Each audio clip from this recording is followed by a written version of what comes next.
통틀어서 아울러 말할 때 몸이라고 하는 거죠. 너희 몸을 산 제물로 드리라는 말은 다른 말 아니에요. 우리들의 모든 일상이 하나님께 영광 올리는, 기뻐 받으실 만한 그런 제사가 되게 하라는 거예요. 그런 예배가 되게 하라는 거예요. 그런데요, 그렇게 삶을 살기 위해서 해야 할 것이 두 가지가 있대요. 2절에서 말씀하고 계세요. 한번 보세요. 뭐라고 하시나? 너희는 이 세대를 본받지 말고 오직 마음을 새롭게 함으로 변화를 받아 하나님의 선하시고 기뻐하시고 온전하신 뜻이 무엇인가 분별하도록 하라. 이렇게 얘기하시네요. 두 가지. 내가 나의 일상을 성례전이 되게 하기 위해서 내가 해야 할 것이 두 가지가 있는데, 하나는 부정적인 관점에서 뭘 해야 돼요? 세상과 섞이지 말아야 돼요. 세상에 살고 있지만 세상의 가치관에 휩쓸리지 말아야 된다. 이렇게 얘기하고 계세요. 그렇죠? 너희는 이 세상을 본받지 말고, 이렇게 얘기하고 계세요. 여러분, 이 말씀을 또 오해하시면 안 돼요. 어떤 분들은 세상을 본받지 말라고 주님께서 말씀하셨으니까 내가 예수 믿고 나서 다 단절해버리자. 텔레비도 보지 말고 영화관도 가지 말고 믿지 않는 친구랑 사귀지 말고 동창회도 가지 말고 나는 이제부터는 성경만 보고 예배만 드리고 교회에서 봉사하고 이렇게 살겠다. 그렇게 결심하고 사시는 분들이 종종 계세요. 정말로요. 그러다가 더 심화가 되면 수도원으로 가시는 거예요. 세상이랑 단절, 거룩하지 못한 단절해버리고 오직 하나님과 나만. 우리 주님이 그렇게 살라고 그러셨어요? 주님은 그렇게 말씀하지 않으셨어요. 뭐라고 그러셨어요? 그러므로 너희는 가라. Go into the world. 세상 속으로 들어가라 그러셨지, 도망가라, 대피해라, 더럽다, 다 끊어버려라, 그렇게 얘기하지 않으세요. 하나님은 이 세상을 어떻게 해요? 이처럼 사랑하세요. 하나님께 사랑하시는 세상에 우리가 살고 있는 거예요. 세상을 본받지 말라고 그래서요, 세상과 단절, 아이솔레이션을 얘기하시는 거 아니에요. 그럼 뭐 얘기하시는 거예요? 저는 영어로 표현하면 이것은 인설레이션이라고 생각해요. Not isolation, 고립이 아니라요, 인설레이션, 세상의 가치로부터 우리를 보호하는 거예요. 영향받지 않기 위해서 분리시켜버리는 거예요. 제가 어렸을 때요, 주로 아버님과의 아름다운 기억은 낚시하는 거예요. 대성리 청평 가고 이렇게 견지하는 거예요. 견지. 근데 아버님이 좀 이렇게 돈이 생기셔가지고 저를 한번 이렇게 바닷낚시 데리고 가셨어요.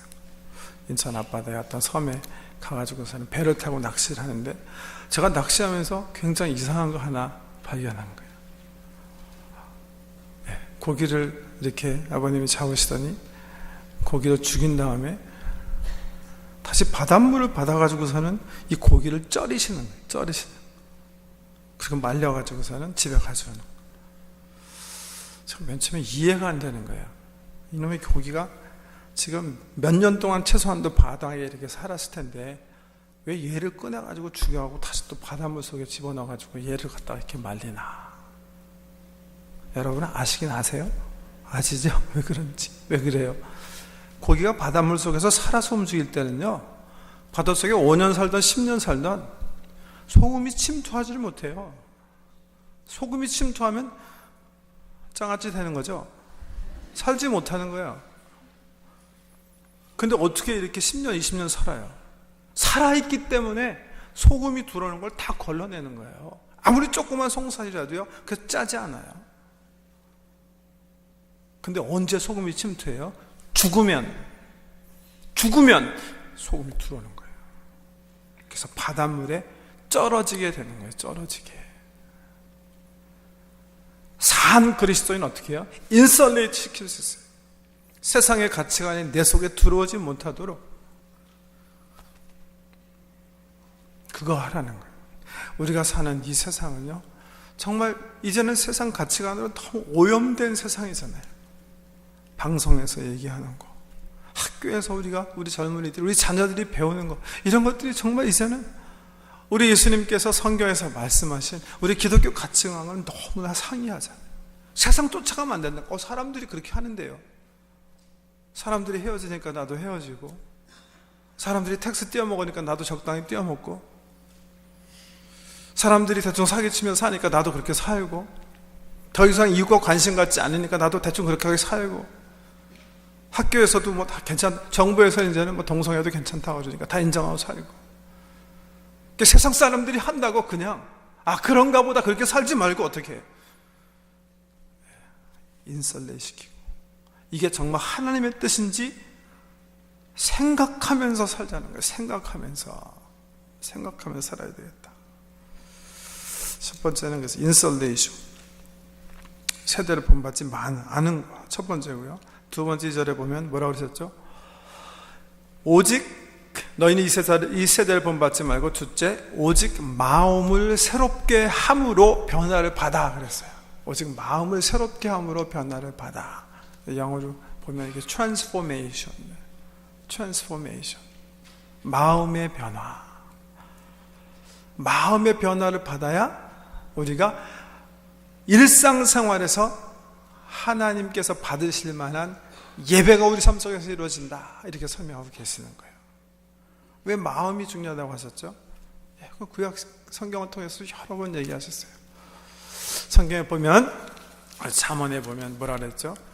무릇 지킬 만한 것보다 더욱 내 마음을 지키라. 생명의 근원이 이에서 남이니라. 우리 화면 좀 보여주세요. 화면을 준비하는데 찾을 시간이 없으니까 보면서 하죠. 잠언 4장 24절. 무릇 지킬 만한 것 중에 더욱 내 마음을 지키라. 생명의 근원이 이에서 남이니라. 마음을 잘 경영해야 된다. 왜? 결국 마음이 우리 인생이니까 그런 말씀이에요. 잠언 23장 7절에 보면 대저 그 마음의 생각이 어떠하면 그 위인도 그러한즉 그랬어요. 영어 성경 보면요, whatever you think, so is he. 그렇게 아주 그냥 적나라하게 그 사람의 마음의 생각을 들여다보면 이 사람이 어떻게 될 것인가 뻔하게 드러난다는 거예요. 왜? 결국 마음의 생각의 표출이 행동이기 때문에 그렇다는 거죠. 결국 어떤 생각이 들어가냐에 따라서 그분들의 마음이 형성이 될 것이고, 그 마음은 결국 밖으로 표출할 때 행동이 되는 거예요. 그 행동이 반복되면 습관입니다. 습관이 반복되면 여러분 성품입니다. 성품이 여러분의 인생입니다. 결국 어디서부터 결정되는 거예요? 우리 마음을 어떻게 경영하는가에 따라서 결판 난다는 겁니다. 마음을 잘 관리하라는 거예요. 관리. 잘못 관리하는 사람이 있고 잘 관리하는 사람이 있어요. 그것에 대해서 로마서 8장 이렇게 얘기하세요. 육신을 따르는 자는 육신의 일을, 영을 따르는 자는 영의 일을 뭐예요? 생각하나니 무엇을 묵상하느냐에 따라서 결판 내준다. 육신의 생각은 사망이요 영의 생각은 생명과 평안이니라. 왜 어떤 사람은 삶 주변에 아름다운 열매들을 많이 맺고 있는가? 왜 어떤 사람은 그렇지 못하는가? 왜 시기와 질투와 우울과 절망 이런 속에서 사는가? 왜 어떤 사람은 항상 기쁘고 즐겁고 평안하고 남을 축복하며 사는가? 뭐가 결정하는가? 네, 그 사람의 마음밭에 어떤 말씀의 씨앗을 심는가? 그리고 어떤 것을 묵상하고 사는가에 결정되어진다는 거예요. 그 시편 기자가 그렇게 고백하죠. 내가 주께 범죄치 아니하려 하여 주의 말씀을 내 마음에 두었나이다. 결국 내 마음에 말이죠. 어떤 말씀의 씨앗을 내가 심는가? 결국 무엇을 묵상하고 사는가에 따라서 내 인생은 결정되어진다는 거예요. 여러분 요즘 뭐 묵상하고 사세요? 우리 교민사회 몇 년 전, 벌써 7, 8년은 됐죠. 우리 얼TV가 들어와가지고 참 좋은 것 같아요. 우리 한국의 소식도 그냥 따끈따끈하게 듣고 재밌는 연속극도 쇼 프로그램 볼 수 있고 정말 귀한 축복이라고 생각합니다. 근데 어떤 분들은 너무나 많이 이 얼TV를 묵상하시는 것 같아요. 그래서 어떤 LA 어떤 교회 장로님이 대표 기도하시면서 그러셨대죠. 하나님이 황공무지로 소이다. 하도 묵상하시니까 튀쳐나오는 게 이제 뭘 묵상하고 사세요?